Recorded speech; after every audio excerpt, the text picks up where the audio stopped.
So this is a short clip, so let's get on with it.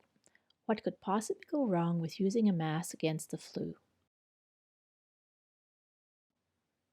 Masks do reduce exposure to germs, but there are contamination risks to both you and to others. First, germs can escape the mask, especially with the pressures of coughs and with bad fitting masks where there's an escape route that bypasses the filter seal. Second, germs can spread to and from the hands and masks and more. Research has shown that most wearers of masks remove their mask to cough, sneeze, and wipe their noses, sometimes without the use of a handkerchief. Third, germs transfer across a mask when it gets wet. Through regular breathing, your breath actually can moisten the mask, allowing viruses to transfer across the mask. Fourth and finally, it is important to remember that while you're wearing a mask, your eyes are not protected, and as we well know, eyes are an important route for infection. Given these multiple contamination routes, it's easy to see how a mask can quickly become a biohazard. These are important considerations when you're using a mask. So in light of the dangerous aspects of masks, how do we go about wearing masks properly? Here are some do's and don'ts.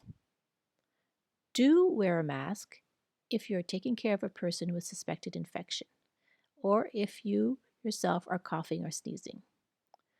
Do wash your hands before, during, and after everything. After handling your mask, before handling your mask, after interacting with other people, after going out to do groceries. Do practice social distancing, 2-meter distance, and limiting outings. Do wash homemade masks regularly with regular detergent in a regular cycle. In addition to the do's, there are some don'ts or cautionary notes. Don't wear your mask when it becomes wet. Replace the mask when wet. Don't stop. Do not touch your mask at any time except to put it on and take it off. And remember that masks can quickly become a biohazard. In closing here, I will leave you with some final takeaway messages. Remember that flu rates are lower when masks are paired with hand hygiene and other measures. A mask is only one of a set of preventive measures.